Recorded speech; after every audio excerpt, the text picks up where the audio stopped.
Hello, welcome to Sim Games TO, and I'm your host Tony, and today I have very exciting news. On March 6th, 2023, the City Skylines development team will be making a new announcement, and the speculation is that it's going to be for a sequel to the City Skylines game. If this is the case, then this will be the biggest announcement that has ever been made since the beginning of the city building game genre, and I'm going to share some of my opinions about this with you.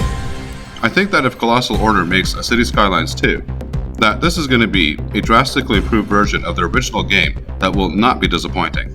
The reason that I think so is because the expectations of players at this point is very high, and if Colossal Order ends up disappointing their customer base for City Skylines at this point, then they will not be able to recover from this. So the risks and stakes are too high for Colossal Order to fail, and the pressure on them to make an amazing sequel is second to none. There has been some talk about the downsides of a new City Skylines game, and I want to address some of these. One of these has been that a City Skylines sequel will not have any assets and mods.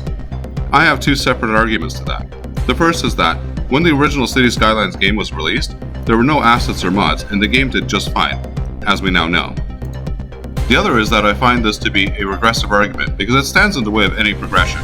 The longer that it would take for a sequel to be launched, the longer and further behind we would get from having mods and assets for the new one. So would these people offer to us that it would be better if there was never a sequel and we'll just do fine with a 2015 game full of flaws forever? Another objection to a City Skylines sequel is that the computers that we're using won't be able to handle the game. Well, I have news for you.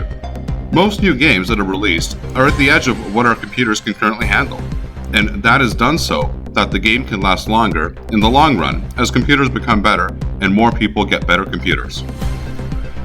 There's also the objection that has been thrown around out there that there's not a large enough market to support a sequel for a City Skylines game. I think that Colossal Order has a pretty good track record for making good business decisions, and I'll leave it at that. But I have a solution for the tinfoil hat crowd out there that thinks that there should not be a City Skylines sequel. When it comes out, just don't buy the game and let the rest of us move on. If you're one of those people that thinks that there should not be a sequel to the City Skylines game, I would love for you to articulate your argument in the comments.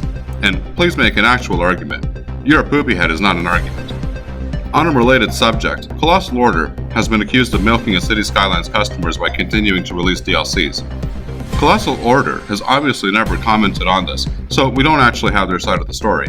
But why is it that when a gaming development company is accused of releasing DLCs to milk its customer base, that it is so entirely believable?